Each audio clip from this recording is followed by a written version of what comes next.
everybody, Ian Riccaboni here, Cary Silkin and I, our producer from Bisson Creative and Web Design, and this is 55 and 5, 5-minute history lesson on the 1955 Parkhurst Wrestling trading card set. Today we're at episode 119 out of 122. Cary, we got a tag team. Got some tag team action today, one of the all-time great teams, and I don't know what the heck's happened on this card. So I'm going to show it to the camera. We've got some real doozies here on the at the end of this. Cary, what can you tell me about the two men of the subjects of the cards are Ernie and Emil Dusek. They're the men who are standing, who are not the referees. And the opposing team apparently is wrestling each other in this card. Maybe the Duseks have tied them up. You sure this didn't come out of some early Blue Boy magazine? R-rated men's magazine? Well, the Dusek family, we've talked about them. I should remember more. I think there was 4 or 5 of them. There is Emil, Ernie, Joe, and Rudy. Those are the real ones. The fake ones are Wally and Frank. And then Wally is the father of Frank. But there are 7. There's 7 total. Yeah. Emil, Ernie, Joe, Rudy. Yeah. Wally, Frank. And let me see if I could get this right. They were from Omaha. From Omaha. Yeah. They're from the Badlands. They're from Omaha. Rudy's the oldest. On this card, it is Ernie and Emil. And we did Ernie in episode 48. We've done Emil recently. And the Duseks, didn't they have the nickname the Riot Squad? The Riot Squad, okay. Yeah, which is very interesting.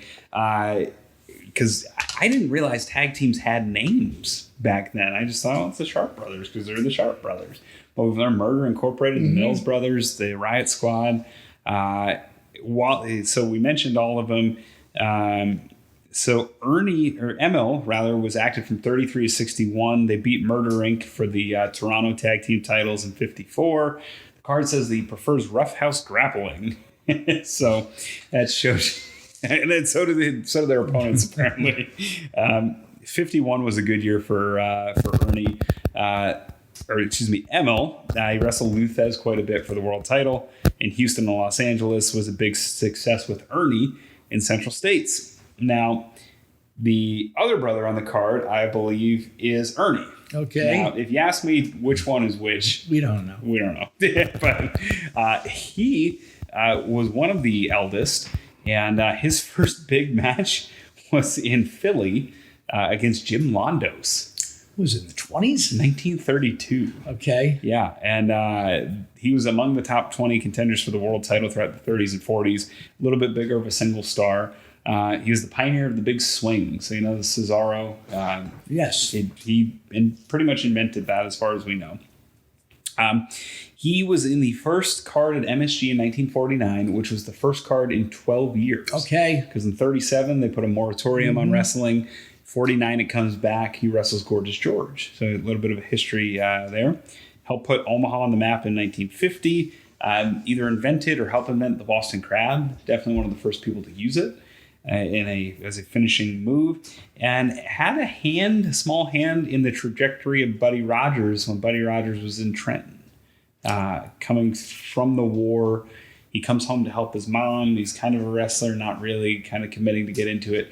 The Duseks have a hand in Trenton at the time. All right. So interesting there. And that's really the Riot Squad. I mean, they come and go, and it's interesting. They're one of the forgotten families of wrestling.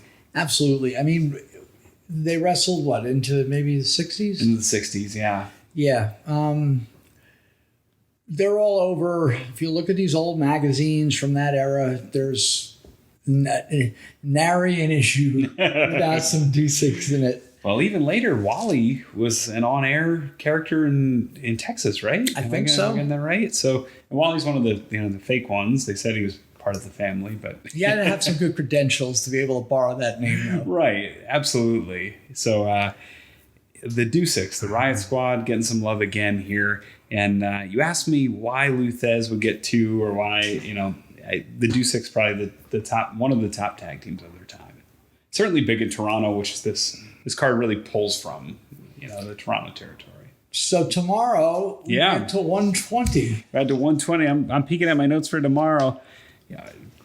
another repeat, but I'm hoping maybe some different stories and maybe a redo. It was one of our very first episodes. Okay. So we can maybe we can redo it and maybe tell a different story or two, because I think this is someone you know very well, at least from your posters. All right. So we'll leave it at that. I want to thank you for joining us on episode 119 of 55 and 5. Be sure to click subscribe. If you haven't, go through the archives, 55and5.com. That's where it's at. I want to thank AJ, our producer from Bisson Creative. I want to thank Cary. I want to thank you for watching. I'm Ian Riccaboni. Happy wrestling, everybody.